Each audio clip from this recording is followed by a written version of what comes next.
cry as his entire armor trembled violently, burning against his skin like he was being roasted alive. His own sacred white flames were being devorita consumed by an even purer, more divine white blaze erupting from Aether's hand. Finian's face beneath the helmet seared in agony. This fire didn't burn the armor in any normal sense, it devoured it. I will harm, and I will heal. Aether's voice rang out, cold as glacial ice, even as his own hand suddenly cracked heavily as if an unseen force was wreaking havoc through his body in retaliation to stop him. Snap out of it. Aether. His log screamed inside his mind, echoing like a final warning. But Aether didn't listen. Rathra iteration number 25 didn't listen. Sarah's eyes widened in horror as she watched Aether's hand fracture further, the flesh turning a terrifying shade of black, vein by vein. She didn't know what it was, but it definitely wasn't good. She immediately flashed to his side. So did the golden-haired figure. Helena. Aether, stop it. Sarah cried out. Helena reached for him, trying to pull him back. Aether, you need to stop it. Buta. None shall ever escape from my grasp, ARR. And none shall ever vanish from my sight. CLCCCKKK. Aether's hand twisted with a sickening sound, warping painfully under pressure. Arar. Stoop. Finian screamed again, his body convulsing wildly as the sacred armor encasing him began to wither like a decaying puzzle, piece by piece peeling away from his frame, revealing scorched, raw skin underneath. Seeing this wasn't working, Sarah's breath hitched. Her lips trembled. Her eyes welled up. Stop Aether, please, she whispered, almost begging. Ba. Aether suddenly halted, the word dying on his lips as he turned his glowing white eyes towards Sarah, towards her tears. His expression shifted. Slowly, his eyes moved back to Finian. And he released his grip. Thud. Finian collapsed, his armor half devoured, twitching on the ground.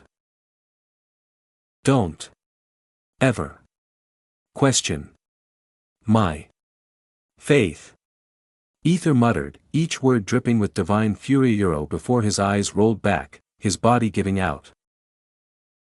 Unconscious. Both Helena and Sarah caught him before he could hit the ground. Chapter 1040, Pathetic. After the massive, devastating battle, everything fell into a haunting silence.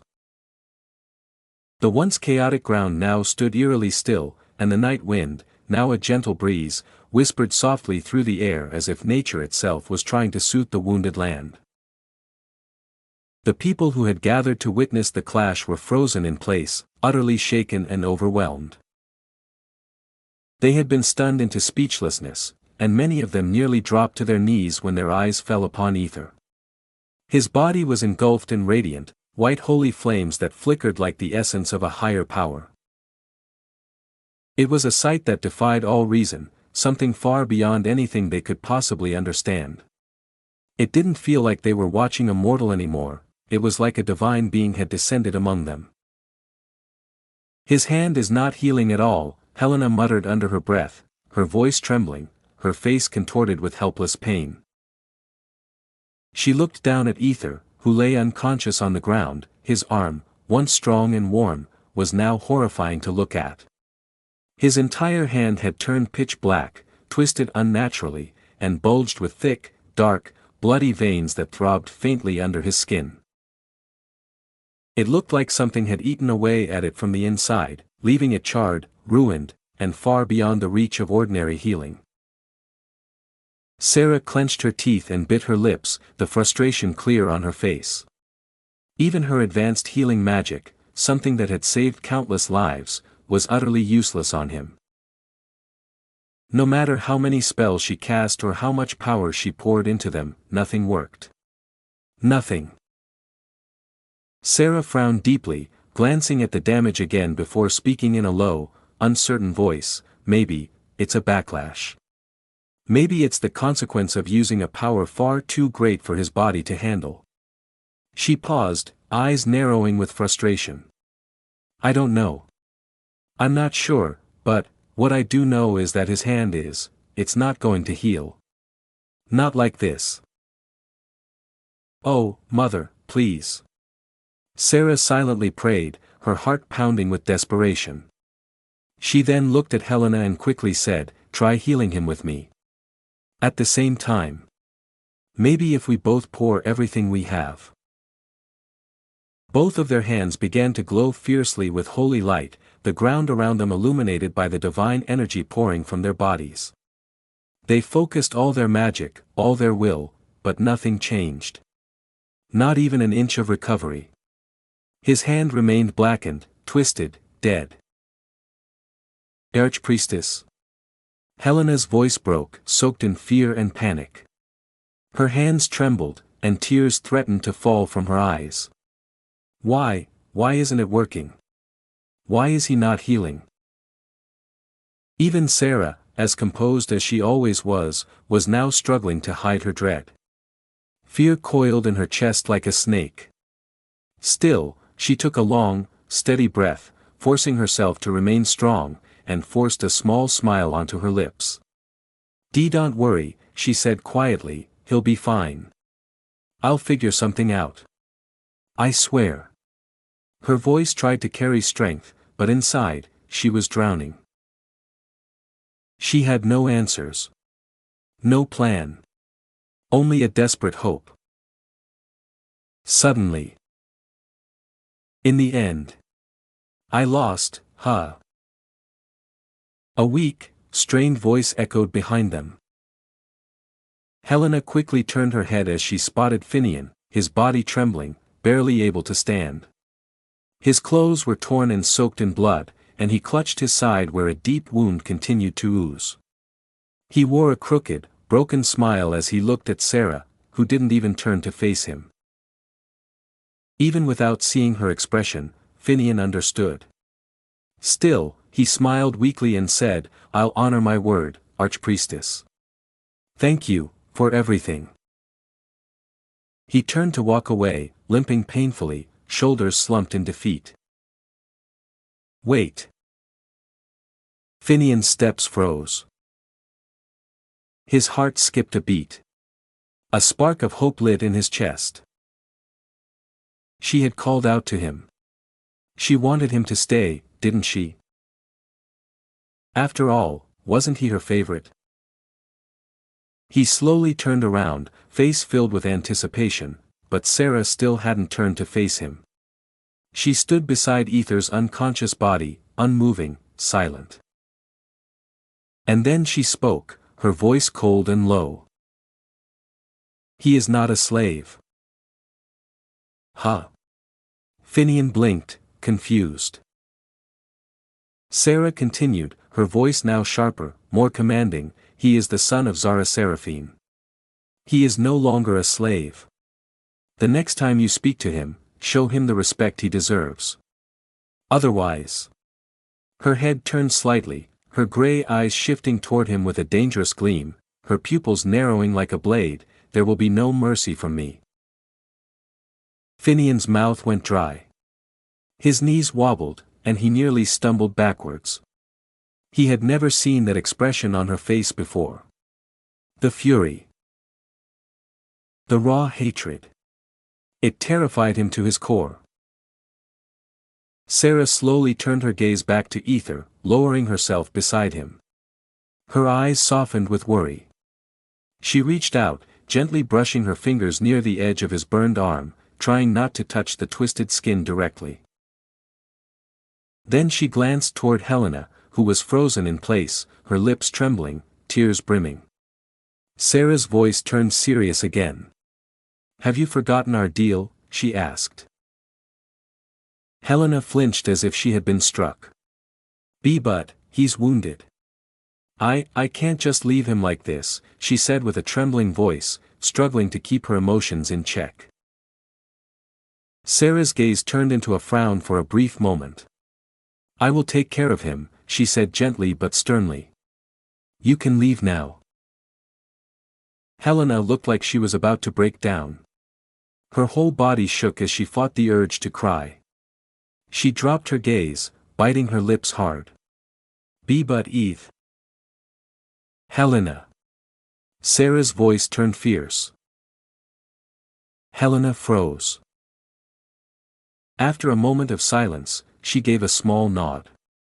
She wiped her eyes, still trembling, and stood up slowly. Her legs felt heavy, like they were being dragged through mud. She gave Ether one last glance, filled with longing and pain, before turning away and walking off. Sarah watched her quietly and let out a soft sigh. Then she murmured, the people in the Empire must be in panic right now, afraid, confused, wondering what happened here. Calm them. Explain everything to them. Once you've done that, I'll allow you to see him again. Helena blinked in surprise. Then she smiled through her tears. Thank you, she shouted and ran off, wiping her face quickly as she rushed to fulfill her duty. Sarah smiled gently to herself. Idiot girl. She whispered, then pulled out a small glowing orb and tossed it toward Helena. The girl caught it mid-run, glancing back with a questioning look. I recorded everything that happened. That orb will serve as proof, show it to the high priests, and every fool who doubts Ether's strength. Make them see what they ignored. Yes, Archpriestess. Helena shouted back with even more energy, her steps faster now. Sarah turned and looked at the people around her. They stood at a distance, hesitant and unsure. Their eyes were filled with curiosity, fear, and awe. They clearly wanted to approach, to see the boy who had created a miracle, but none of them dared to come close. Sarah ignored them. Carefully pulling out several rare herbs and sacred powders from her pouch. She mixed them with expert precision, then spread the concoction gently over his burned, blackened hand. The smell was strong, earthy, and bitter. It won't heal you, but at least it'll cool the pain. And it will keep infection away. She whispered, her fingers moving with the utmost care. She then wrapped his arm in a clean white bandage, layer by layer, wrapping him with all the protection she could offer. Finally, she scooped him into her arms. And then, without another word, she vanished from everyone's sight, carrying him away like a mother protecting her child, like a goddess guarding her chosen one. Everyone blinked in shock, stunned by the sudden disappearance. And then, like the winds breaking through a dam, words began to erupt in every direction. Meanwhile, Sarah appeared before the grand entrance of the main temple. Her eyes, sharp and tense, locked onto the enormous carved door that towered before her. A moment passed before the heavy doors slowly parted with a deep creak that echoed like a low moan across the empty hall. She stepped inside. Her footsteps echoed through the vast, sacred chamber, each one heavy with burden, her body tight with anxiety. Her eyes didn't wander. She walked straight toward the massive, sacred statue of Mother Root that stood in the center of the room.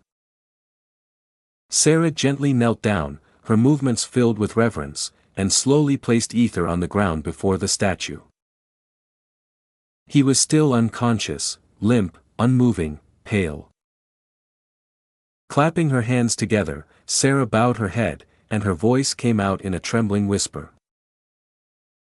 Please. Please guide me through this, Mother. Please help him. She begged softly, the emotion clinging to each word. Her lips quivered, and her face trembled slightly as she tried to hold herself together.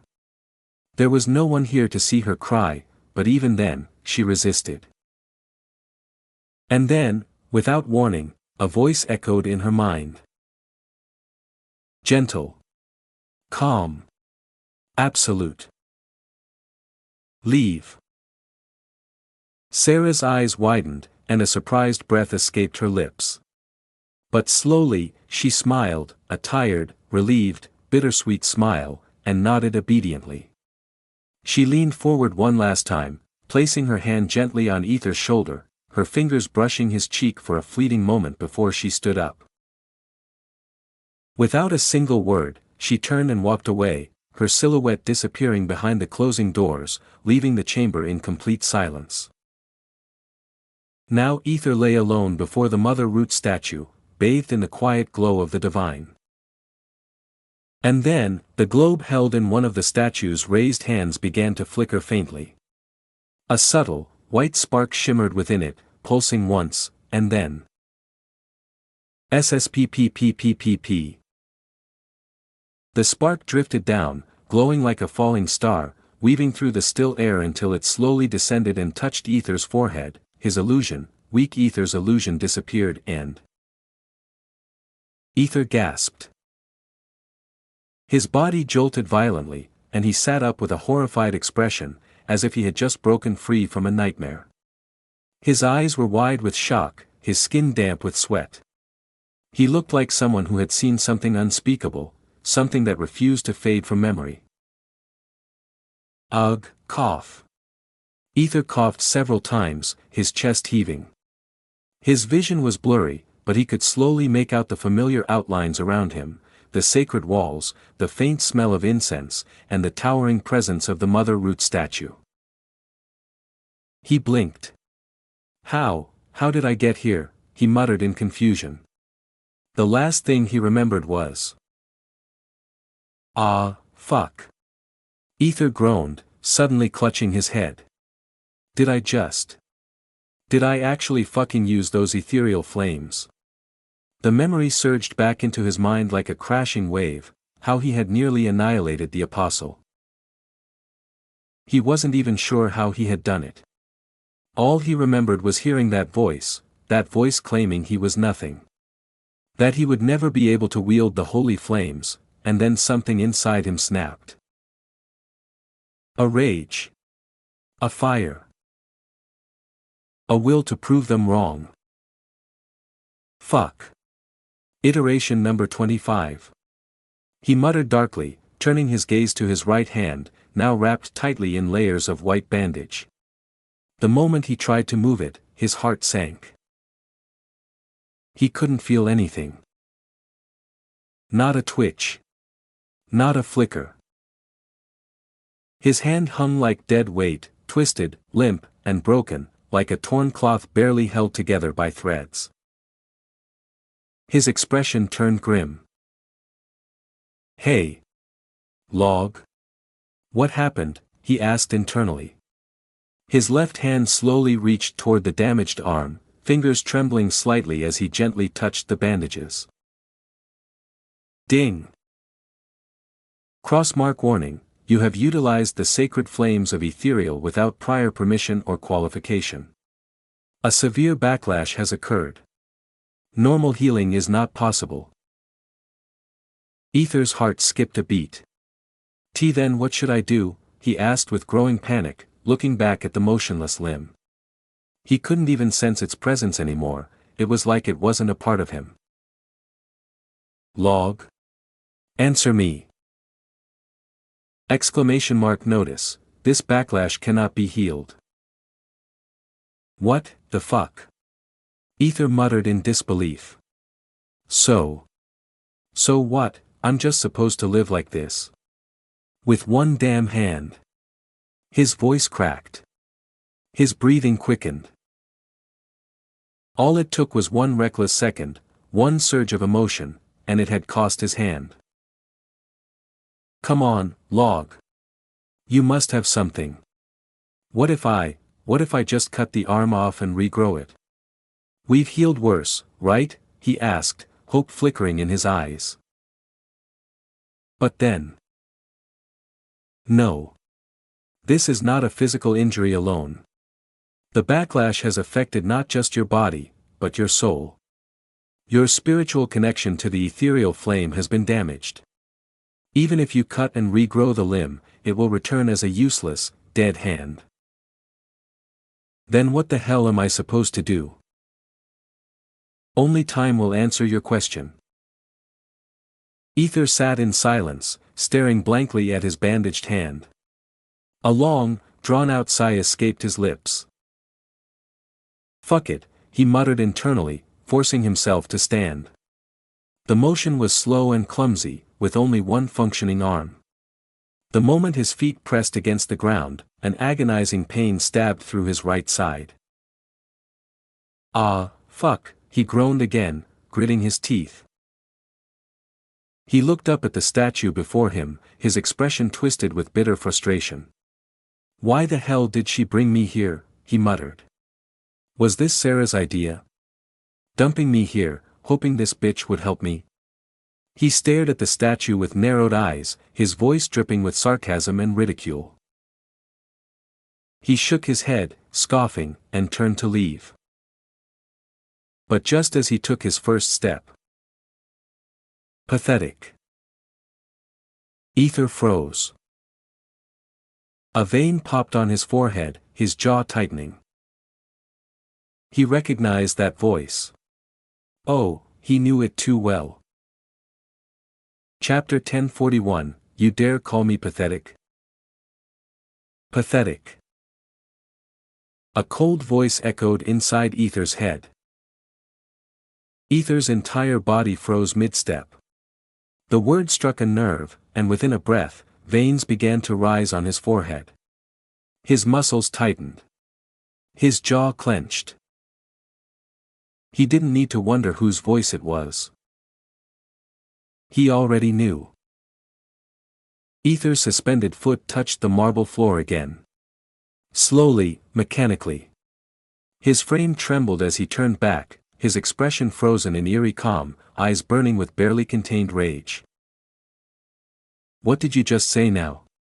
Ether muttered, his tone detached. No answer. The chamber remained dead still. His lips twitched. Ether tilted his head slightly, his eyes narrowing. "What? Gone silent now?" he growled, a low snarl coiled beneath his voice. His teeth clenched tighter as a storm churned behind his eyes. You've got some nerve. He could feel it. That burning anger, bubbling in his chest like molten lead. The abandonment. The betrayal.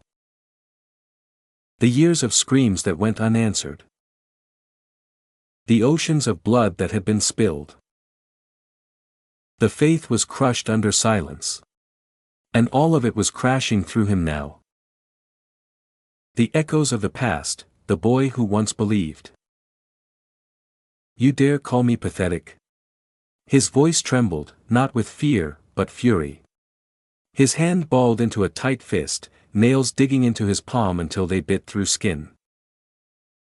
You know what's really pathetic? It's not me. It's you. It's this entire fucking charade. It's how the people who trusted you, who bled for you, who loved you, were cast aside like garbage. He spat through gritted teeth, chest heaving. You know, for someone who abandoned everyone, you sure love to judge, he muttered, voice shaking. You left when we needed you most. You turned your back on those who cried for you, fought for you, died for you. He could feel the ache from those past selves clawing at his chest. The man who made a deal with a goddess he thought was just. You stood by while your empire was torn apart. You sat on your stone pedestal and let believers burn, he hissed through gritted teeth, taking a step closer, fury making every step thunderous. And now you want to judge me? He spat near her base. Still, no response. Just silence. You know, the previous me, the version who made that goddamn deal with you. Ether's voice cracked with emotion, he believed in you. He gave everything to protect this empire in your name. He trusted you like a child clinging to his mother's hand in the dark, and you betrayed him. Bitch, really? His eyes shimmered, but not from tears. From the fire that refused to go out. Are those people, were they really that worthless to you? He demanded, stepping closer, each footfall heavier than the last. You abandoned them like they meant nothing. And now? You have the nerve to call me pathetic? Still, nothing. Ether let out a dry laugh, empty and bitter. Suit yourself, woman, he hissed, voice shaking. I know. I've seen the truth now. I know exactly what kind of twisted thing you are. He turned to leave again. But just as he took a step, something echoed. Ting. Ether's ears twitched. He stopped mid-step, frowning as he glanced down. Was that from below? He muttered, confused. His brows furrowed deeper as he crouched, placing his left hand on the white marble floor. His fingers brushed the surface gently, trailing slowly. It felt familiar. Cool. Vibrating. Alive. He leaned closer, eventually pressing his ear against the polished ground. Ting. The metallic echo was sharper this time. Ether flinched back, eyebrows raised. Yup, there's definitely something down there, he whispered to himself, curiosity slowly overtaking his rage. Then, again. Pathetic. This time, it wasn't subtle. It was deliberate. And it set his blood ablaze. Ether closed his eyes tightly, grinding his teeth together before turning back toward the statue once more. The fury he held no longer simmered, it exploded. Fuck you, bitch, he roared, the chamber shaking with his voice. His boots slammed against the floor as he stormed toward the statue, every step fueled by pure, pulsing hatred. Reaching the massive root structure beneath her divine figure, Ether grabbed one of the thick roots at her base with his only usable arm. His expression was twisted into a wicked grin, eyes glowing with defiance. Let's see who the real pathetic one is, he growled, and with that, his body flared with wild, unstable purple energy that cracked along his frame. Erfurg. Ether screamed as he yanked the root with every ounce of strength he had. His palm tore open from the bark. Blood gushed down his arm, staining the sacred floor. His muscles began to split inside his flesh. Every nerve lit up like wildfire. His entire arm felt like it was being devoured from the inside out, bone grinding against joint, skin threatening to peel off. His ribs strained under the pressure, as if his very skeleton wanted to break apart just to stop him. But still, he pulled. His body was shuddering, teeth gnashing in unbearable agony, but he pulled harder. Kumi. Oh, n, he screamed, purple lightning bursting from his spine and crackling into the marble. His legs shook violently. Blood poured from his nostrils, his lip, even his ears. His vision blurred. He couldn't see straight, but his fingers refused to let go. Every moment felt like hours. Every heartbeat was war. This wasn't a strength. It was desperation. It was madness. It was one broken man raging against a god. And then... crack. The deep sound of stone giving way echoed through the temple. Ether's heart raced. His hand trembled, knuckles bloodied, but he grinned through the pain. A thick line cracked through the root. Huh, pathetic, huh. Let's see who's fucking pathetic now, bitch, he roared with triumph, madness gleaming in his eyes. He yanked harder, purple energy surging violently from his feet into the ground as he pulled the root with a savage, unrelenting force. The marble base began to fracture, hairline cracks spidering outward from the point of tension. The divine root, the one supposedly unbreakable, was beginning to snap. Ether's entire body trembled, not just from pain, but from a shivering, numbing shock. His muscles were screaming. His vision barely held together. But still, he didn't let go. He refused. His breath came in ragged gasps, blood bubbling past his lips, dripping down his chin. He was really doing it. He was going to teach this goddess bitch exactly who he was. His body was on the verge of collapse. His heart felt like it would explode from overexertion. His skin peeled with each pull, his hand shredding against the bark. His mind was flickering, moments away from snapping entirely. He was at the edge. Just one more pull. Stop it. The command ripped through the air. But it wasn't her voice. It wasn't the mother's. No. It was his. Ether's voice, yet not Ether. His eyes widened just in time to see his own hand jerk backward, as if pulled by an invisible force. Thud. His body was flung backwards, flipping through the air like a broken doll before crashing into the marble ground with a hard thud. He didn't move. Not at first. Then. Thud. He stood. Just like that. His body rose with unnatural grace, eerie and calm.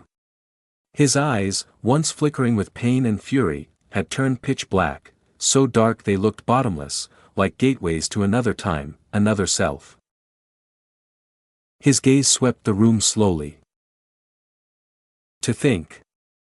I would see this again, he whispered, or rather, someone else whispered through him. Ether lowered his gaze toward his right hand. The one wrapped tightly in bandages. Slowly, deliberately, he began to unwrap it. What was revealed beneath was grotesque. Twisted. Blacked. His entire arm was black, tainted, pulsing faintly, warped like it no longer belonged to this world. It was not just injured. It was wrong. I always thought I was reckless, he murmured with a crooked grin, voice layered with another's essence, ancient and amused. But it seems my future self is just as insane. Ahaha. Skoksaik. A sickening sound echoed as flesh began to mend itself and bones reversed their break. Ether's arm began to heal, no, rebuild, as if time itself was being rewound. His fingers straightened, cracks vanished, and the pulsating black slowly faded into smooth skin. Not only the arm, his whole body. The cuts. The bruises. The blood. Everything disappeared, wiped clean, as if none of it had ever happened. He flexed his fingers, curling his hand into a fist. Testing it. His head turned toward the mother's root statue again. You, still good at playing your games, little girl, he muttered darkly, his voice edged with both mockery and pityness. I am honored. Ether's face twisted in disgust. Ha. Honored, he repeated with a harsh snort. His pitch-black eyes began to fade, shadows evaporating into a cold mist as the familiar ice blue returned. His knees gave out. He collapsed like a marionette whose strings had been severed, unconscious once more. Just then. Clack. The big doors opened. Sarah burst in, breathless, her face tense with worry. Her eyes scanned the room, locking on Ether's crumpled body. Her heart skipped a beat. He wasn't lying where she had left him. He had moved. Or been moved. Whatever. But his hand. It was healed. Perfect.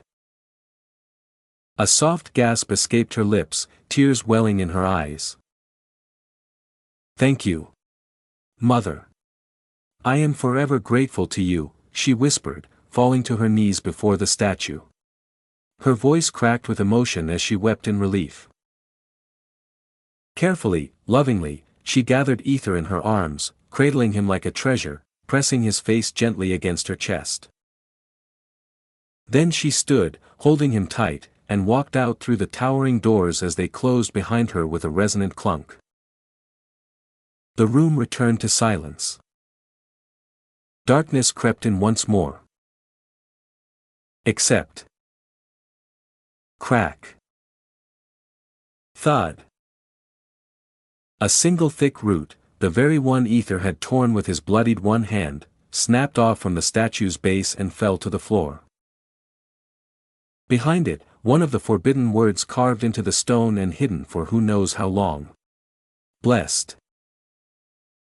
Just then. Shall I, mother? A voice echoed in the empty hall. SSSLLL. Just then, a strange white smoke appeared, curling out of nowhere like a ghost. It slithered in silence before the mother root statue. And from within the white smoke, a long, slender leg stepped out. The figure was cloaked entirely in a deep purplish-black hoodie. They stood still for a moment as they stared at the mother root statue and took the fallen thick root. And then, with a subtle flicker of light, the purplish-black hooded figure, along with the thick root, swallowed into thin air as if they had never been there. Chapter 1042, Cute Little Elephant. Nah. It's just sleeping dragon. Sarah brought the unconscious Ether to her room, gently closing the door behind her as if afraid to disturb the silence that surrounded them, and laid him on her bed. Her breath slowed and softened the moment she laid eyes on his peaceful, serene face. He looked so calm, so beautiful, as if untouched by the chaos they'd just been through. That face, so still, so angelic, yet carrying the weight of everything they had endured. It was almost cruel how handsome he looked while making her heart suffer. She pouted, eyes narrowing in frustration and affection. "You really know how to make me worry, you stubborn bastard." She gritted her teeth. Only she knew the sheer terror that had pulsed through her when she saw his hand, unhealed, twisted, broken, lifeless. Speaking of his hand, she leaned in, eyes focused as her heart fluttered. She reached for his fingers, trembling slightly, and stared at them with deep intensity. They were whole. Flawless. As if nothing had happened. His skin was fresh, glowing softly, strong yet gentle. Even his body was perfectly healed. No scratches, no bruises. Not even a scar. "Thank you again, Mother," she whispered with a dazed expression, eyes gleaming with emotion. She smiled warmly, overwhelmed, and gently ruffled his messy hair like she was touching something sacred. Since Ether was already asleep, Sarah decided she would rest for the day too. But her gaze refused to leave him. That face. That chest. That body under those clothes. "But first, let's remove these unnecessary clothes," she muttered, her lips curling into a sly, naughty smirk. After all, he had slept almost naked yesterday, right? Just in his underwear. For better sleep, of course. Yes, of course. She was doing it for his sake. Believe her. She sat beside him, her fingers brushing the buttons of his shirt like they were delicate puzzle pieces. "Don't wake up now, baby. Mommy's just helping you sleep better," she giggled softly. One button after another, she opened his shirt with a careful rhythm, her hands trembling slightly as the sight of his bare chest revealed itself. Smooth, toned, with subtle curves of defined muscles. She bit her lip. Her breath hitched. Her heart pounded. His skin looked so soft, yet firm, so touchable, so kissable. She stared for a solid minute, cheeks red, pupils dilated, as her fingers hovered just inches from his chest. "You're really growing into a man, aren't you?" she whispered with a soft moan in her voice. She slowly moved her hands lower, unbuttoning his pants, then unzipping them with a gentle hiss. Carefully, she slid her hands under his butt, lifting it just enough to tug his pants off. Inch by inch, they came down, revealing his strong thighs and finally, his only remaining garment, his underwear. Now he lay there, nearly naked. Just one thin layer hiding the treasure beneath. SSH. Sarah wiped an imaginary bead of sweat from her forehead as if she were holding herself back from lunging at him like a hungry animal. Her thighs pressed together involuntarily. She took another long, shaky breath and glanced again at his almost nude body. For another full minute, she stared, mesmerized, entranced by how sexy, how inviting he looked. Then, licking her lips, she whispered. "You're sleeping like a baby," she cooed in a gentle, motherly tone. But then, with a sudden shift in expression, her face twisted into a wicked grin. "And babies shouldn't wear underwear when they sleep, RIGHT. Her fingers moved in the air like she was playing a piano, before lowering them toward the waistband. She leaned in, her hot breath wafting over the fabric, sending a ripple through her own core. She truly believed, deeply, that she was doing him a huge favor. "Haha, oh, fuck," she giggled lustfully, leaning in and taking a long, deep inhale right at his crotch. The scent hit her hard. Raw. Musky. Arousing. The smell of man, sweat, skin, and sleep. Veins popped on her forehead as the scent overwhelmed her brain. Her legs squeezed tighter. She almost moaned. "Calm down, Sarah, you're not a beast," she whispered to herself. But her hand moved like it had a mind of its own, fingers hooking the waistband.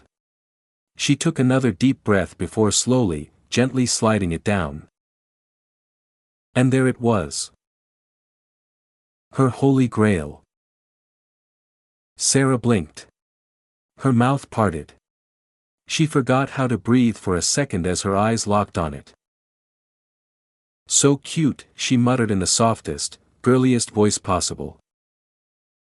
It really was adorable. A small, wrinkled thing nestled on top of a tight, smooth sack.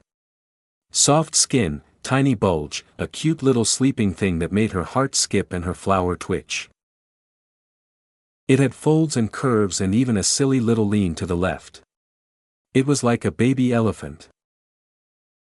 Her baby elephant. She giggled softly, unable to stop herself. "You're so damn cute, I could just pat you." Her hand moved as if to pet it like a puppy. She then carefully slid his underwear all the way down and off, leaving Ether completely, utterly, shamelessly naked. "Oh. Right," she gasped, remembering something. She reached for his ring and gently slipped it off. Instantly, his real hair burst into view, white as snow, glowing faintly in the moonless light that poured through the window. The night breeze kissed his cheeks, making his white locks flow gently. His whole face shimmered with that cool light, making him look divine. Sarah gazed at him with a soft smile. "He's grown, so much in such a short time," she murmured, her voice full of pride and longing. Half a year ago, he was fragile like a glass. Now, he was an emperor. Even the greatest heroes in her favorite novels looked dull compared to the man lying naked before her. With a soft chuckle, she brushed away the sweet, innocent thoughts. They were not important now. She shook her head, cheeks glowing faintly pink, pretending she wasn't thinking anything naughty. But, her gaze betrayed her. Her eyes, wide with a mix of curiosity and heat, slowly zoomed in, like a lust-struck predator, directly toward his crotch. She blinked. Once. Twice. Her breath hitched. She had heard tales from Helena, whispers, wild confessions. That this thing between his legs was a monster. A thick, mighty beast nearly the size of her own hand, bold and bulging, proud and pulsing. But now. Now it looked, tiny. Wrinkled. Soft. Cute. Like a curled-up baby creature, sleeping soundly without a care in the world. I wonder, is it because he's unconscious? Or is this what it's really like before it gets serious, she thought with a furrowed brow, inching closer like she was examining a rare animal. Her curiosity was flaming, and her breath, hot, wet, and dangerously close, brushed across the soft little thing. Twitch. It twitched. Sarah flinched. Her eyes sparkled. A grin cracked over her lips, slow, wide, wicked. She tilted her head with a delighted gasp, leaning closer. "How cute," she purred, her voice melting into something silky and warm. Her tongue brushed across her lips, savoring what was to come. With soft, puckered lips, she lowered herself, hovering just above his little folded cock. The tip of her nose nearly touched it as she gave a gentle, affectionate peck to the shriveled skin. No reaction. So she went lower. And then. Lick. Her tongue traced a long, slow line along the underside of his soft shaft. Still no transformation. Still a baby. Sarah squinted. This wasn't adding up. The monster was not awakening like Helena said. Maybe. She murmured, voice trailing off as her lips wrapped around the whole thing, cock, sack, all of it, into her warm, sultry mouth. Her cheeks puffed slightly as she carefully adjusted her jaw, her tongue swirling gently, lovingly around the delicate flesh. She swirled again. gently sucked. Teased, gargled her cheeks softly with rhythm. She felt it. Warmth. A subtle pulse. A movement. A low growl from the sleeping beast. The cute little elephant was waking up. Oh. It's finally activated. Sarah blinked, surprised, as she felt a sudden pressure, an unmistakable bulge pushing back against her cheeks. Her eyes widened a little as her mouth was forced to open more, the girth slowly expanding, stretching her lips wider and wider. She didn't stop. Her tongue swirled faster, welcoming the transformation. Her cheeks gently sucked as the cock inside her mouth grew heavier, harder, thicker, bigger. And then... "Argh!" Sarah gasped and pulled back suddenly, her lips releasing it with a wet pop. Her face was flushed red, her mouth glistening with spit, strands of her saliva clinging from her lips to the newly awakening monster. Her eyes widened in horror as she saw the rise of the dragon. No longer soft. No longer small. It stood tall, stiff, and proud. Its length was veiny, pulsing with thick ridges that ran up its towering shaft. It throbbed like it had its own heartbeat, each pulse making it jerk slightly in the air as if saying, "I am here." The shadow of his cock loomed over her stunned face like a god demanding worship. It stretched up, casting a dark line across her cheek as she stared, up and up. Sarah froze. She was utterly confused. Completely taken aback. Horrified in the way someone is when they realize they've summoned something far beyond their expectations. And yet... She licked her lips. Her thighs rubbed together on their own, instinctively seeking friction, warmth, anything. Her breath caught, and a deep, shaky gulp slipped down her throat. She stared at that pulsing, angry cock, thick, swollen, standing so tall and proud it cast a damn shadow over her flushed face. Her lips trembled as she whispered, her voice soft, needy, and dripping with both awe and guilt. It looks painful. There's no way he could sleep with that thing." She hesitated, licking her lips slowly as her eyes stayed glued to the beast rising between his legs, veins bulging, the head swollen and twitching with need. "As his lover who caused this. I have a responsibility." She swallowed again, her voice barely a whisper, shaky, caught between shame and raw lust. "I need to take care of him. I can't just leave him like this." Then, with her trembling fingers clutching the bedsheet beside his leg, she tilted her head slightly upward, a faint smile curling on her lips. Her cheeks flushed deeper, and her voice turned sweeter, like a girl pleading to indulge in sin while hiding behind innocent intentions. "Please guide me, Mother." Chapter 1043, If You're Done Dreaming, Come See What You've Been Missing Between My Thighs. Sarah's heart thumped wildly in her chest, her throat dry and her lips tingling.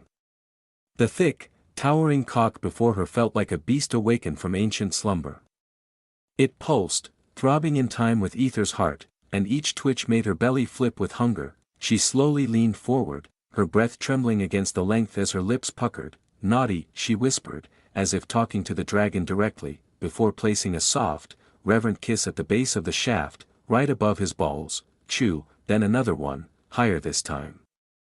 A delicate little kiss with her soft pink lips.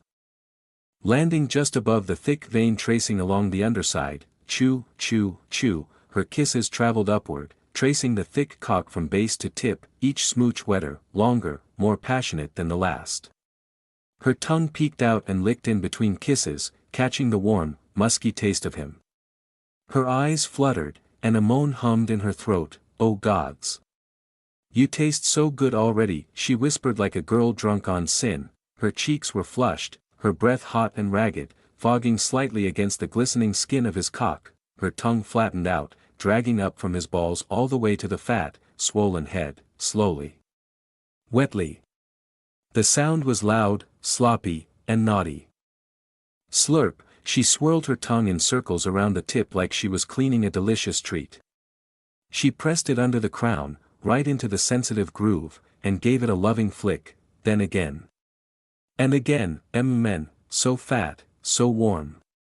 She breathed, wrapping both her hands gently around the thick shaft, stroking slowly as her mouth lowered down again. This was new to her, only she was doing this better due to Helena. Otherwise, she was a complete novice, didn't know what to do. Her tongue worshipped him like he was a sacred relic. She licked the shaft up and down, covering every inch with her spit. She kissed the veins, sucked on the sides, even playfully nibbled the shaft's underside. Her mouth explored, tasted, and adored every inch. Then, she lowered her attention to his balls. "Don't think I forgot about you too," she giggled softly, her voice rich with heat and joy as she cupped them gently. They were heavy, full, warm, like ripened fruit waiting to be devoured. Her lips pressed kisses to each orb. She licked the sack slowly, savoring the salty musk. Then, moaning softly, she suckled one ball into her mouth and rolled her tongue around it gently. She switched to the other, her fingers now stroking the slick shaft while her cheeks hollowed around his balls, slurping ever so softly. Pop, she let them go with a wet sound and turned her gaze back to the towering cock, now coated in a thin sheen of her spit. Her lips were glossy, her chin wet. She looked up at Ether's sleeping face, then grinned down at his cock again. "All right, time to get serious." She opened her mouth and lowered her face, her lips wrapping slowly, lovingly, around the swollen tip. Warm. Heavy. Thick. Her lips formed a seal as she sucked, softly at first, letting her mouth adjust to the girth. Her tongue curled beneath the head, flicking and stroking as her mouth began to descend, inch by inch. Her throat welcomed the thick shaft, deeper and deeper, the wet sounds of her sucking starting to fill the room. Slurp, slurp, gluck, she pulled back with a gasp. Then dove again, each time taking a bit more. Her hands held the base as her mouth stretched wider. Her throat began to relax, her gag reflex trained from naughty practice sessions long before. She moaned around the cock, her voice muffled by the thick meat stuffed in her throat. Her spit dripped down her chin as she bobbed her head faster, hungrier. She was sucking now, really sucking, using her whole mouth, her throat, her tongue in sync. She rolled her tongue along the underside while her lips tugged tight around the shaft. Her cheeks hollowed as her head moved rhythmically, her fingers massaging his balls while her other hand slid to the base and squeezed. Her moans vibrated through him as she kept sucking. Licking, deep-throating, her hair starting to stick to her forehead with sweat. Her legs rubbed together desperately, her thighs soaked, her nipples hard under her clothes. This wasn't just lust, it was hunger, worship, craving. She wanted to make him feel everything. Even unconscious, she wanted his cock to remember her mouth. Her hand stroked the thick shaft in rhythm with her bobbing head, sliding up and down with slick, slippery pressure, the squelch of spit coating her fingers with every pump. Each time she sank lower, the thick shaft forced her jaw open wider, stretching, pressing, filling her mouth with pulsing heat. Her throat trembled, fluttering around the invading length. And every inch she took made her feel filthier, needier. MMGH, NGH, HNN, she moaned around it, her cheeks flushed, her lips swollen and pink, her warmth enveloped him, tight, slick, twitching. And then, she felt it, a subtle tremble beneath her tongue. A faint shudder that ran through the cock lodged deep in her throat. Sarah's eyes widened, her breath hitched. He's reacting, she realized, her heart thudding in wild panic and forbidden excitement. Her eyes glanced up at his sleeping face, still calm, still unconscious, but his cock pulsed again, harder this time. A deep throb echoed through it, and a clear drop of warm pre-cum spilt onto her tongue. The taste hit her like lightning, salty, musky, thick, her thighs squeezed together. "Oh gods, he's leaking already," she whimpered, but didn't stop. Couldn't stop, her tongue worked even faster, swirling in frantic, greedy circles. Her lips sealed tighter. Her head moved faster, smoother, sloppier. making loud wet noises echo in the room, blending with her stifled moans. Slurp. Gluck, slurp, glk, glk. She stroked his shaft harder with both hands, one working the middle, the other at the base, gently squeezing, massaging, coaxing. His balls twitched in her palm. Another pulse. Another hot spurt of pre-cum hit the back of her throat, then she heard it, a low moan.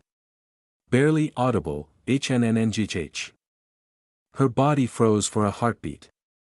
Her fingers trembled. But then she clenched her jaw, and a wicked grin curved her soaked lips as her tongue lashed harder against the shaft. Even if you're asleep, your cock's wide awake now, she moaned around him, the vibration making his cock twitch violently. He was close, she could feel it, feel the pressure building, coiling like a storm deep inside. The throbbing of his shaft intensified, his balls drawing tighter, and each heartbeat made his cock swell heavier, hotter, and even thicker in her mouth. Sarah braced herself and pushed forward, gluck, until her nose was mashed against the base, breathing in his masculine scent.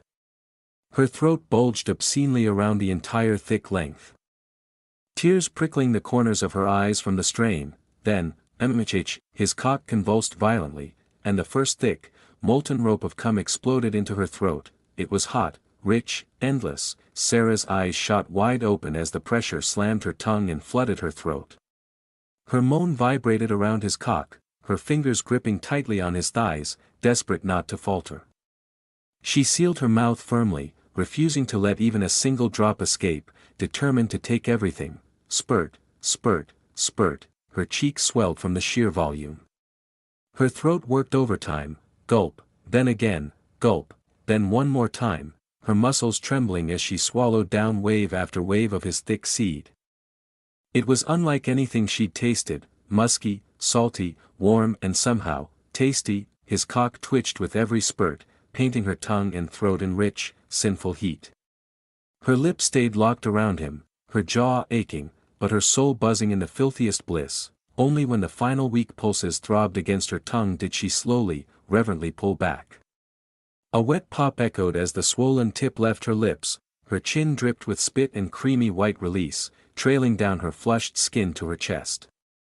Her breaths came in short, staggered gasps, her tongue lazily licking over her lips, collecting the last hints of taste. So warm. She whispered in a daze, her voice soft and trembling. So thick, so much, and it's weird. She murmured, rubbing her lips with the back of her trembling hand, eyes narrowing faintly. There was a strange buzz in her chest, an energy that hadn't been there before. She couldn't explain it, but somehow, she felt stronger, like her body had absorbed something potent. What is this? She wondered, blinking, only to freeze as a voice cut through her thoughts. What's weird? Sarah flinched violently and whipped her head around, her breath caught in her throat. Ether was awake. He lay there, head turned toward her with a sly, sleepy smirk, one brow raised in playful accusation. Sucking me off while I was unconscious? He asked. Voice casual but unmistakably teasing. Sarah's entire face lit up in crimson, her jaw trembling. Well. I mean. She stammered, her hands flailing uselessly in the air. That's not. I didn't mean to. I just. Ether bit his lip to suppress a laugh, watching her unravel with gleeful delight. Anyway, she squeaked, trying to save face as her blush deepened down her neck. Are you all right? I was worried, he smiled gently, calming her panic with a soft warmth. Yeah. I'm 100% perfect. Just a few hiccups. He muttered, shifting his gaze down toward his right hand. He flexed it slowly, he remembered, every second. Even when he wasn't in control. Something in him saw it. Iteration number 27, healing his broken hand like it was nothing. Like it was child's play. In one day, his body had been overtaken twice, once by iteration number 25 and now number 27. Both wielded ridiculous power, both left lingering impacts on him, but if they were so powerful, then why were they dead? Something wasn't right. Ether's smile faded slightly, his brow furrowing as his mind spiraled into thoughts he couldn't quite piece together. Meanwhile, Sarah let out a soft sigh of relief. hearing him say he was fine. Her tense shoulders relaxed, and a warm smile touched her lips. Thank goodness. You're all right, but her words trailed off when she noticed his distant expression, his eyes narrowing. Clearly lost in thought, her lips twitched, even now. Even now, after she gave him the most sinful, devoted blowjob of her life, he wasn't jumping on her. Instead, he was thinking again. Sarah clenched her jaw slightly, cheeks puffing out in frustration. She stood up, pulled off her long outer white robe, and without warning, thwack, threw it straight onto Ether's face. CLCCKK, he blinked, confused, dragging the robe down from his eyes. If you're done dreaming, come see what you've been missing between my thighs, twitch. Chapter 1044, Behind Mother's Back, Part 1. Ether stared, breath caught in his chest, the world narrowing to nothing but the vision of her sprawled before him. Moonless light spilled in through the open window, bathing Sarah's pale, flawless skin in silver. Her hair, long, silken, a shimmering cascade of gray, spilled across the pillow and over her shoulders, framing her face in a wild, seductive halo. She looked up at him, eyes lidded, mouth curled in a knowing, wicked smile, her cheeks softly flushed in the lamplight. Her body was stretched out on the massive bed, every curve displayed, opulent, shameless, inviting. The deep blue silk of her small inner robe hung off her shoulders, threatening to slip further, while a white-trimmed inner gown clung to her breasts, barely containing them, the fabric tight enough to mold to every round. Heaving contour, her cleavage glistened, skin dewy with heat, each breath making her chest rise and fall, her nipples just visible beneath the silk, hard and aching for attention. Her hips swayed, one leg bent and lifted, skirt hiked up high, revealing smooth thighs and the provocative shadow of barely their panties. Every inch of her screamed temptation, soft, lush, impossibly feminine. Instinct, Ether's pulse hammered. The sultry twist of her lips, the gleam in her eyes, the proud, shameless display of her curves.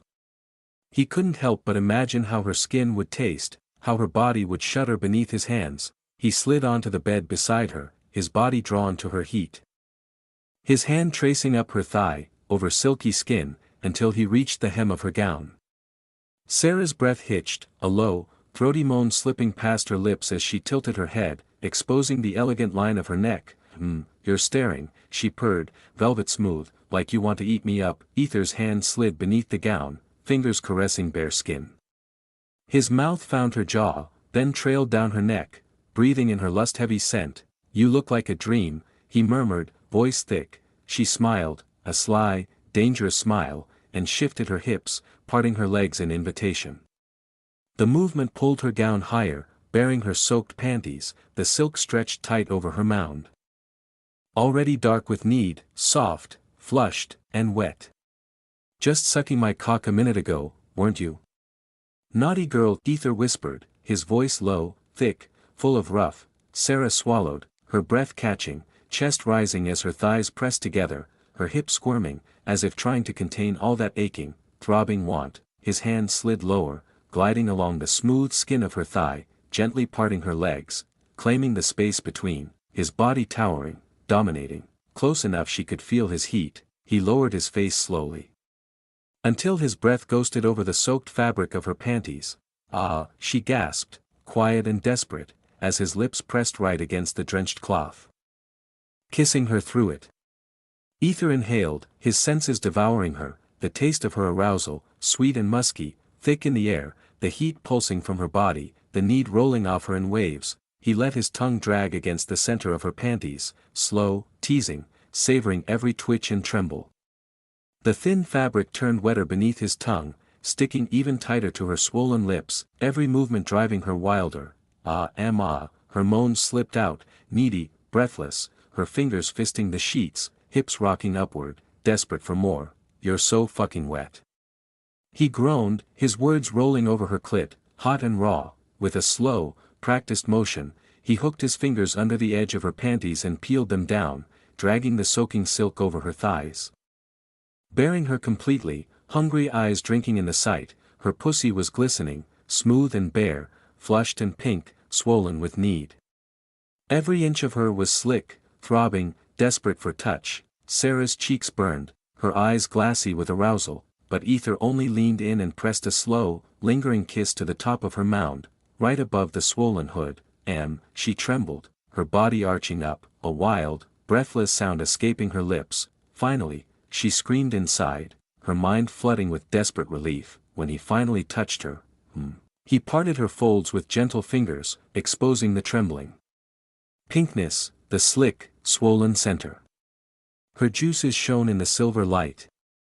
Her inner lips pulsing, twitching, clenching with need. He watched for a heartbeat, drinking in every shiver, then dragged his tongue up, slow, hot, deliberate, from her entrance all the way to her swollen clit, savoring her taste, the heat, the wild, forbidden flavor of her lust. She arched, a violent shudder running through her, hips grinding against his mouth, lost in the raw pleasure of his tongue. Ether. She whimpered, voice breathy, almost pleading. He licked again, circling her clit, pressing in, letting his tongue dance, every stroke, every swirl, every hot, hungry flick calculated to break her down, make her melt. His hands gripped her thighs, thumbs stroking the sensitive insides, holding her open for his mouth, his tongue teasing at her entrance, slow and relentless. He took his time, savoring her, making her feel every lick, every suck, every maddening touch. He wanted to devour her, wanted her to shatter for him. Her fingers plunged into his hair, yanking, desperate, as her hips bucked up, fucking his mouth with wild, mindless abandon.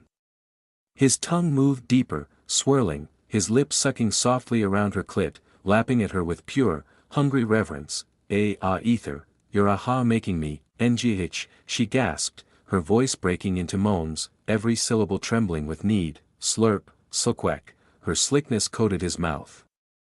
Her taste flooding his tongue, fire and honey, musk and wild heat. He moaned into her heat, the sound vibrating right through her sensitive flesh, making her shudder.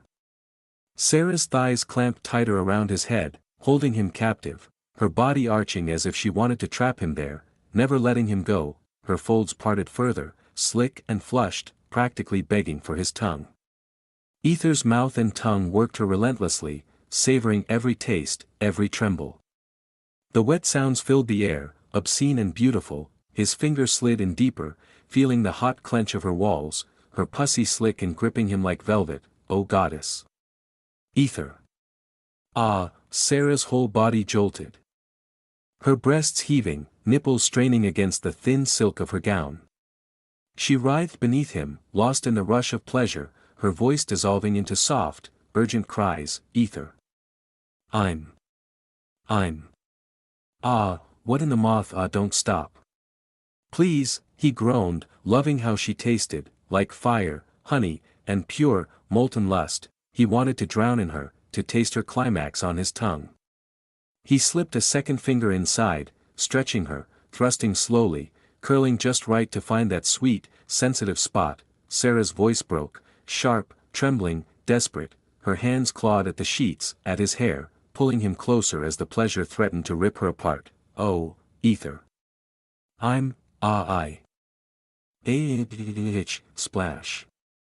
Splash, he growled against her, sucking hard, tongue flicking fast, fingers thrusting deep. Her orgasm hit, violent, shuddering, her pussy spasming around his fingers, her whole body trembling. She cried out, back arching off the bed, thighs clamping tight around his head as wave after wave of ecstasy crashed through her. Gulp gulp gulp. Ether drank her down greedily, tongue and lips not letting a single drop escape, milking every last twitch and sweet pulse of her climax. At last, Sarah collapsed, boneless, gasping for air, her skin glowing with sweat and the silver shimmer of moonless light, hair tangled and wild, face flushed, lips parted in bliss. He finally lifted his head, lips slick with her arousal, looking up at her with a wicked, satisfied smile. You taste wonderful, he murmured, his voice thick with hunger, eyes glittering with heat. Sarah blushed, her cheeks glowing, but her eyes sparkled as she teased, and naughty.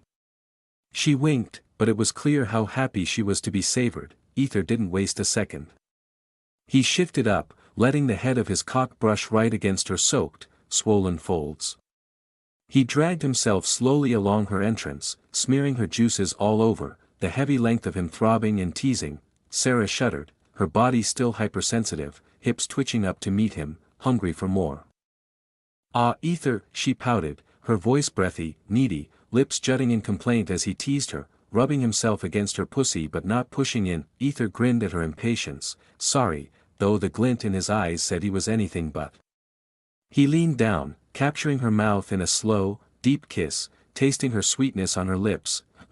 He broke the kiss, his face just inches from hers, eyes dark and searching, and asked in a husky, gentle voice, "Are you sure?" All the playfulness faded for a moment as the tip of his cock pressed slowly, almost reverently, at her trembling entrance, just barely inside her, waiting. Sarah's breath hitched, a smile curling her lips. Soft but burning with want, "Do you think I'd come this far just to stop now?" she whispered, fingers lacing behind his neck, pulling him down until their foreheads touched, silver hair mingling with his. Ether's smile softened, his love and desire written in every line of his face.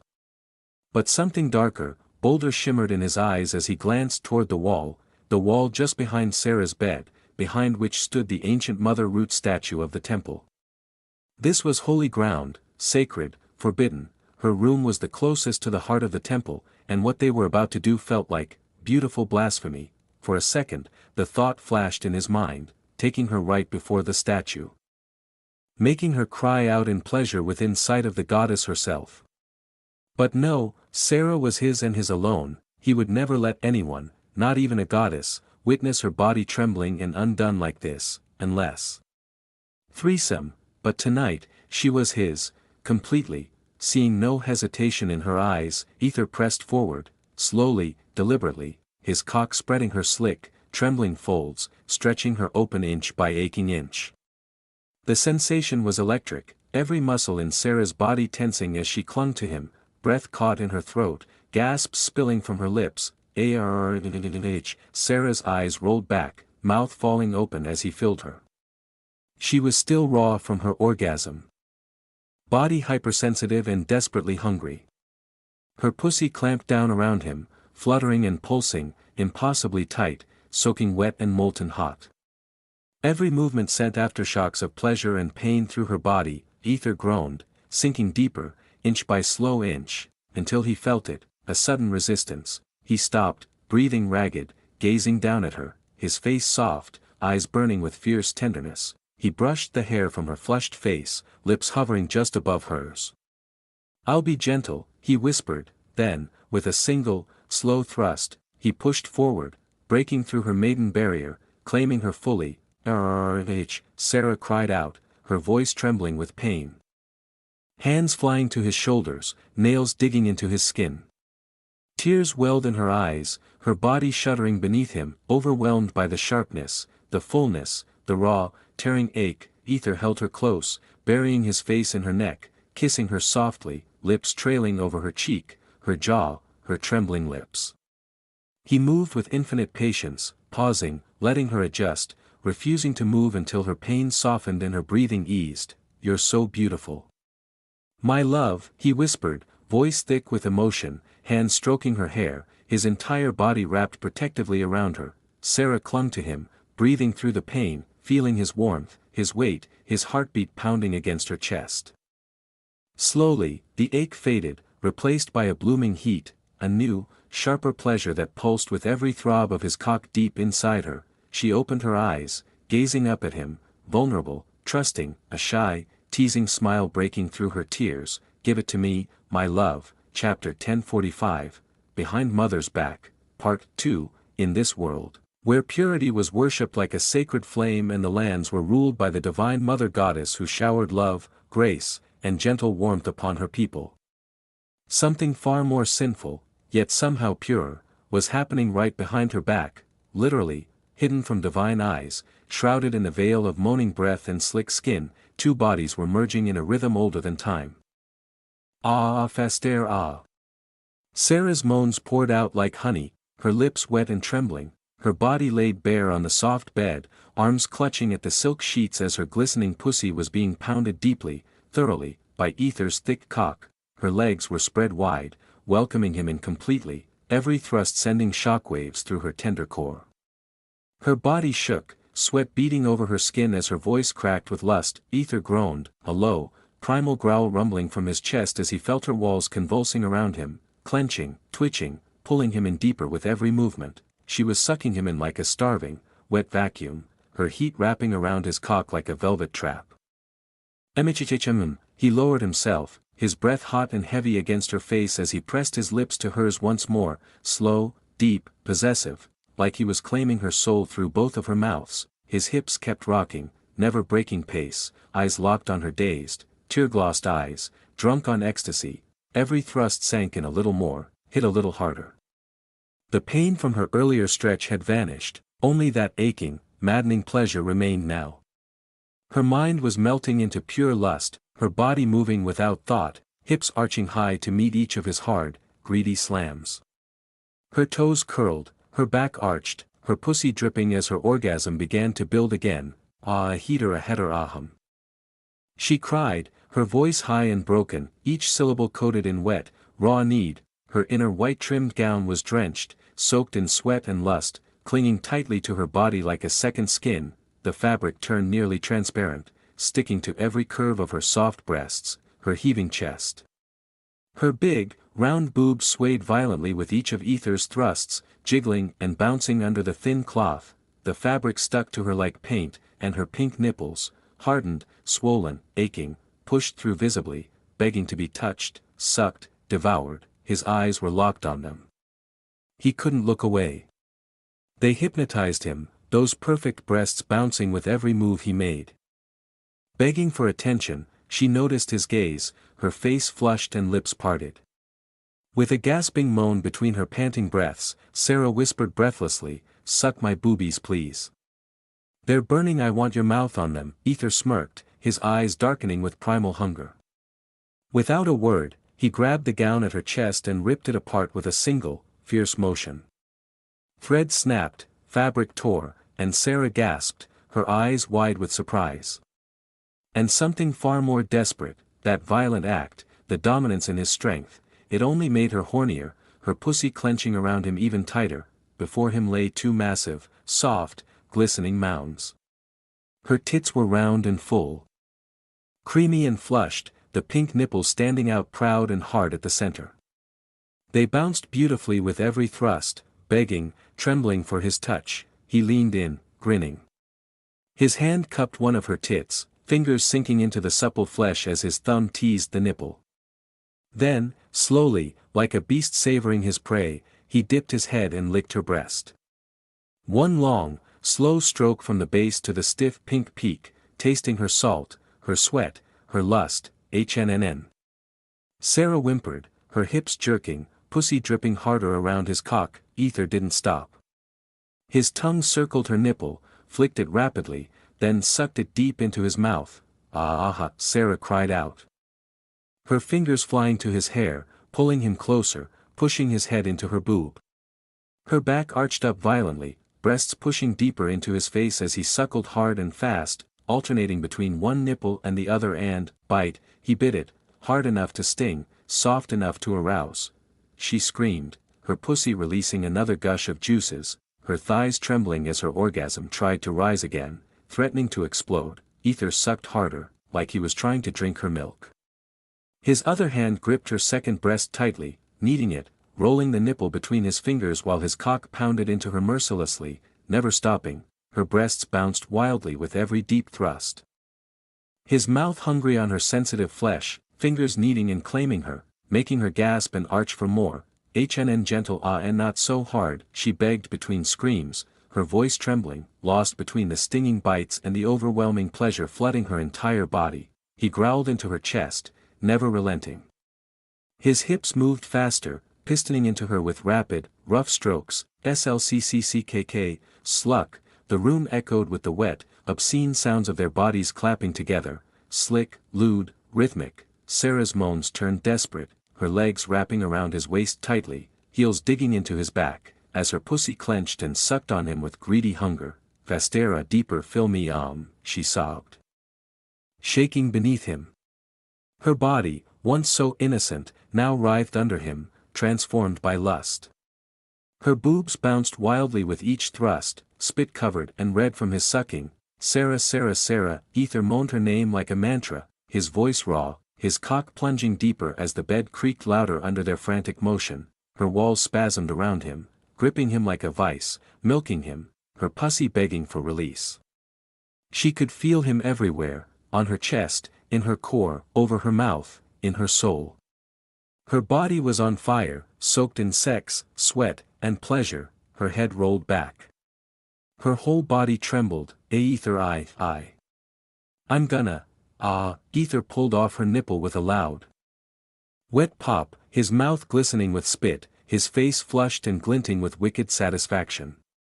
Come, he whispered darkly, his voice thick with desire as his hips suddenly surged forward. He began thrusting harder, faster, deeper, each thrust crashing into her soaked pussy, building an unbearable pressure in her trembling core, bringing her right to the edge of a maddening orgasm, and then, stopped, her hips bucked in confusion. Her body froze in disbelief, her mind blank. The rising ecstasy shattered like glass against cold stone, leaving her gasping in the silence. Sarah blinked rapidly, her wide, hazy eyes trying to comprehend what had just happened. Her voice cracked. Weak, trembling with raw ache. Ether, hovering above her, Ether flashed a cocky, devilish grin. Slowly, deliberately, he pulled his thick cock out of her slick, twitching pussy. Her nectar, hot, sticky, cloudy, oozed out around him, dripping down her thighs in shameful trails. She whimpered. Her legs trembled. She couldn't even speak, only moaned softly as the aching emptiness inside her howled. Her pussy pulsed, desperate for release, clenching at nothing. Ether stepped off the bed, then glanced over his shoulder. Come here, Sarah, he said calmly, yet with authority that curled around her heart like a chain. She didn't understand. Her mind was fogged with lust, her thoughts muddled by unfulfilled pleasure, but her body obeyed. Driven by instinct. She moved, her legs still trembling as she slid off the bed, her skin glistening with sweat and sex. He led her to the wall, the golden candlelight casting flickering shadows across her flushed, naked skin. Lean on it, he ordered softly. Sarah didn't even hesitate. Her hands pressed against the smooth stone surface, her heavy breasts swinging slightly as she leaned forward, her bare back exposed to him. Her big, round ass stood out proudly, invitingly. Ether stepped up behind her, the heat of his body pressing close. She felt his cock pressed between her cheeks, gliding up and down, sending tremors through her. His hands roamed over her waist, then up. Capturing her breasts from behind, fingers squeezing, molding the soft flesh, teasing every shiver out of her. He trailed hot kisses down her neck, then grazed his teeth along her shoulder, making her arch and whimper, shuddering under every touch. He bit her shoulder, then whispered in her ear, voice low and dangerous, "Do you want to come? Beg for it. Like when you..." As he whispered something quietly into her ear, her entire body froze, her eyes widened, and in an instant, her face exploded into crimson. Her ears burned, her neck flushed, her thighs clenched. She turned her head back slowly, her horrified expression dripping with disbelief and excitement. Ether only smirked in response. Chapter 1046, Behind Mother's Back, Part 3. No way. I would never, she stammered, her voice soft and panicked, shaking her head fiercely. Please, Ether. Ether only grinned wider. Fine then. I'm not going to force you, he drawled, but his cock kept rubbing along her ass crack, never pushing inside, just torturing her with every slick, teasing stroke. He crouched behind her, spreading her legs wider, kissing her ass cheeks, squeezing and kneading the soft flesh with his hands, biting down gently, leaving marks, his marks, all over her skin. God, you're gorgeous, he growled, voice thick with lust as he buried his face between her cheeks, spreading them with both hands. Her ass was round, perfect, the cheeks flushed from his touch. Between them, her asshole was tight and pretty, her pussy swollen, red, and dripping, nectar gleaming on her thighs. He ran his tongue along her ass crack, slow and possessive, making her shiver.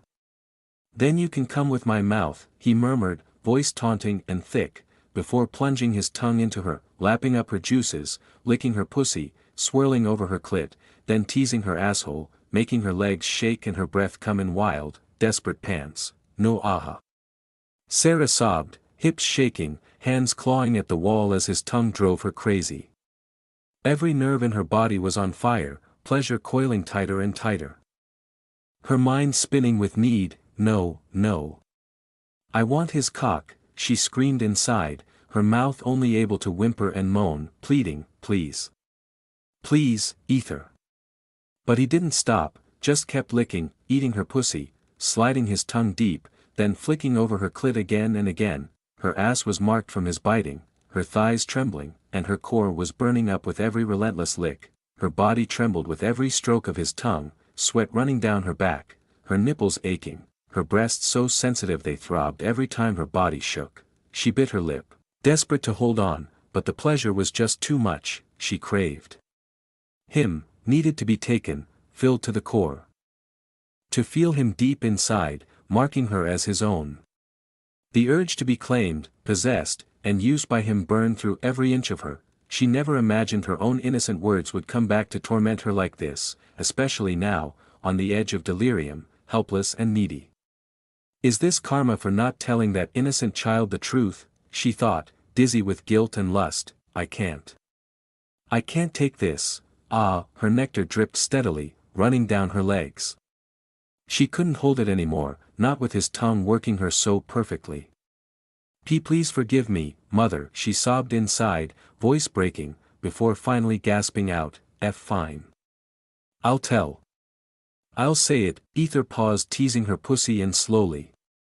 He rose, his cock sliding between her thighs, pressing against her dripping folds, but still not entering.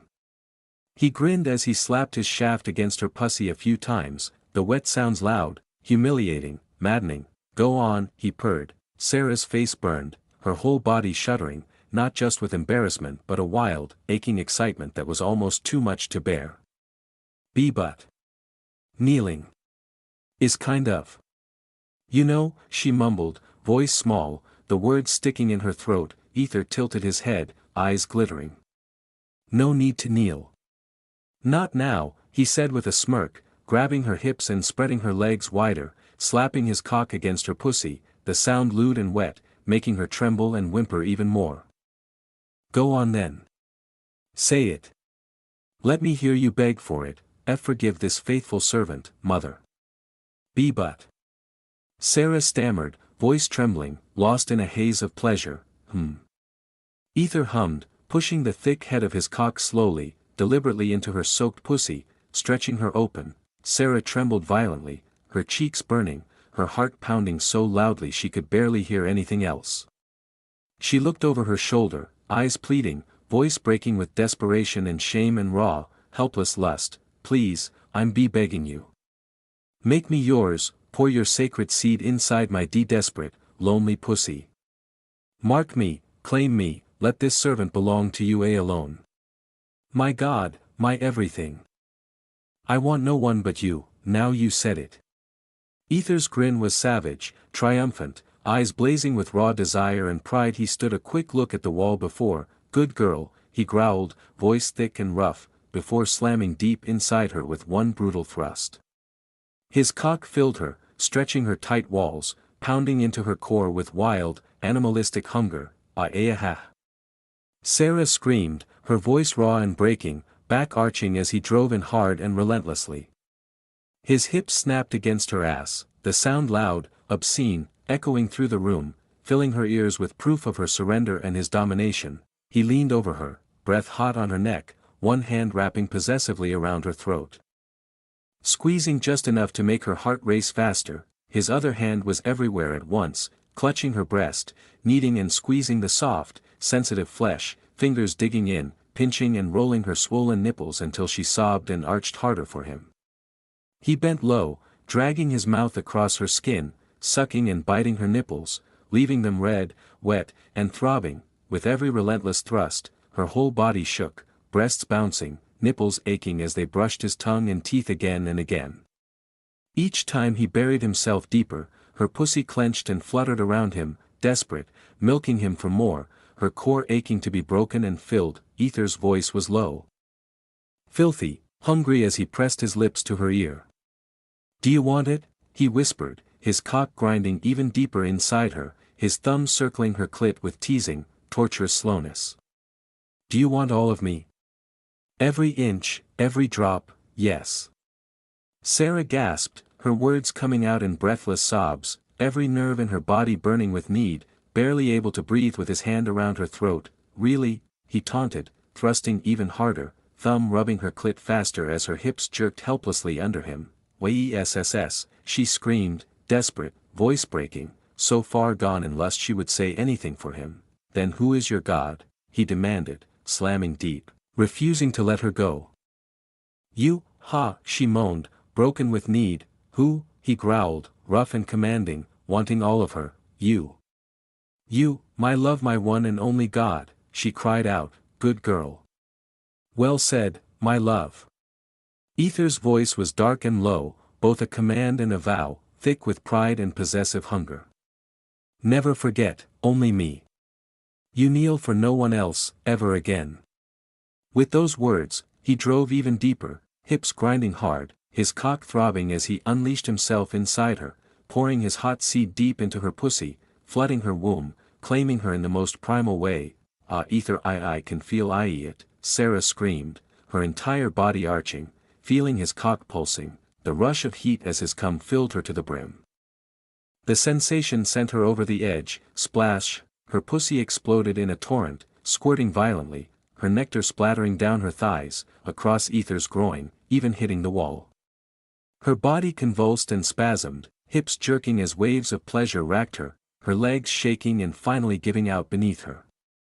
Ether grunted, his cock twitching, still pumping the last pulses of cum deep inside her as he held her quaking body steady. "Then take it. All of it. Deep inside your womb, my devoted servant," he growled, voice thick with satisfaction and lust. "Ah, Sarah moaned, collapsing forward, her body spent, her core still fluttering as aftershocks of orgasm shuddered through her. Nectar streamed down her trembling thighs, puddling between her legs. Ether watched with dark delight as her body jerked, watched her squirt paint the wall in wild, messy streaks, his lips twisting into a wicked, satisfied grin, eyes lingering on the slick trail as if he could see through the wall itself. He caught Sarah before she crumpled completely, holding her shaking form against him as her legs went limp. Her breath came in ragged gasps, her whole body sticky and wet, shivering as he slowly withdrew from her. Plop, his cock slipped free, coated thick with their mixed fluids.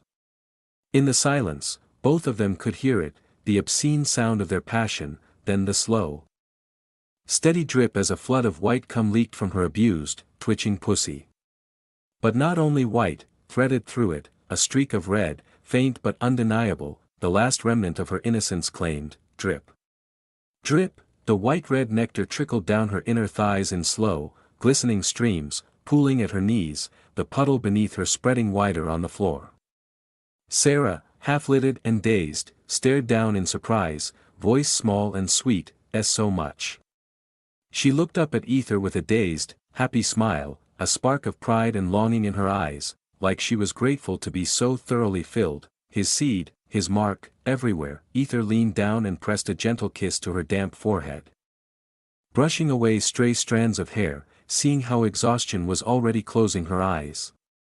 But even as her body trembled and her pussy still leaked, she whimpered, "Oh, one more," her voice barely above a whisper, still feeling the hardness pressed against her. Ether chuckled softly, shaking his head. "That's not good for your body tonight. Let's sleep." He scooped her up, cradling her exhausted frame against his chest, and carried her back to bed. He laid her down gently, slipping beneath the sheets and gathering her close, his arms warm and protective, pressing her against him. Sarah gazed at him for a long moment, eyes shining with something unspoken, then closed them and smiled softly as she drifted into a deep, contented sleep. "Sorry," she murmured, almost too quiet to hear. Ether, his own body still hard and throbbing with leftover hunger, stroked her back and kissed her hair, deciding to surrender to the night as well. The once chaotic room grew still, the air thick with the scent of sex, sweat, and devotion. SSSSLL, on the floor, the puddle of white and red mingled in a sticky pool, until, suddenly, the red streak within began to move. Ominous, slow, the blood separated from the white, crawling along the floor in a thin line, seeping toward the base of the wall as if it had a will of its own. It slipped into a crack, disappearing from sight. For a moment, nothing happened, silence. Stillness, except, a faint tremor, barely a whisper, just a shiver through the wall, there, then gone. Ether's eyes snapped open, frowned, his brow furrowing as he tilted his head, eyes narrowing as he scanned the quiet room. There was nothing, no sign of anything amiss, just the heavy scent of sex and the warmth of Sarah's body pressed against his. Still, some instinct prickled at the back of his mind, a phantom chill. Maybe I'm just paranoid. After all, I did piss that bitch off, he mused, a sly, amused grin flickering on his lips. He almost hoped something would happen. Deep down, Ether couldn't help but feel a perverse thrill at the idea. He really wanted to see that bitch's face, the look of loss. Of rage, knowing she'd just lost her most loyal servant to him. He let out a low chuckle, holding Sarah closer, eyes gleaming with anticipation, before closing it. Chapter 1047, Ether is, living God. F it. The vision, POV, boom, SSSANNNNGGGGGGGGGG, the world was in chaos. There was nothing but thunderous explosions, the deafening sound of destruction shaking the very darkened sky. Something blindingly bright was beaming down from above, merciless, unstoppable, as it obliterated everything in mere seconds along its path.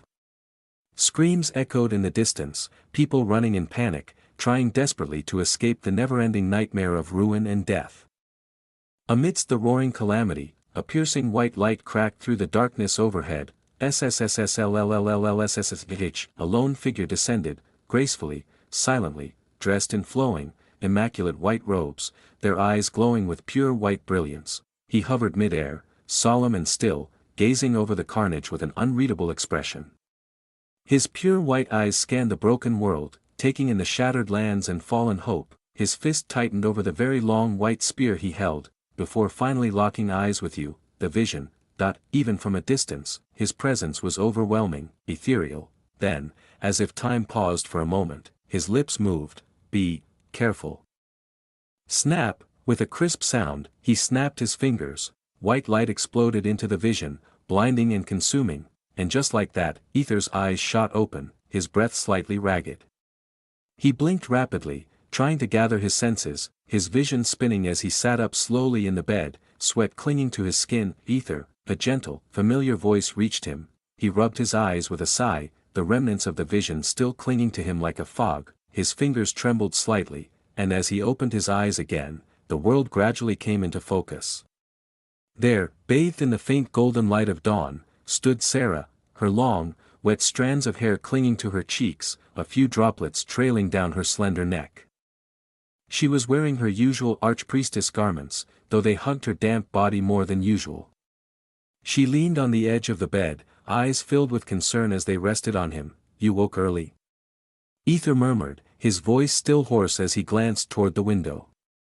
The sky had only just begun to lighten, soft colors bleeding across the horizon.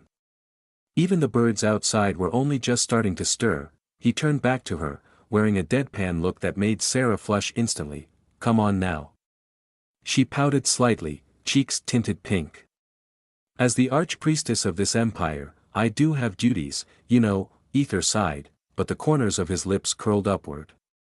Without another word, he reached out and gently pulled her into his arms. Ah, ouch. Sarah squealed, giggling as she stumbled and fell onto his chest.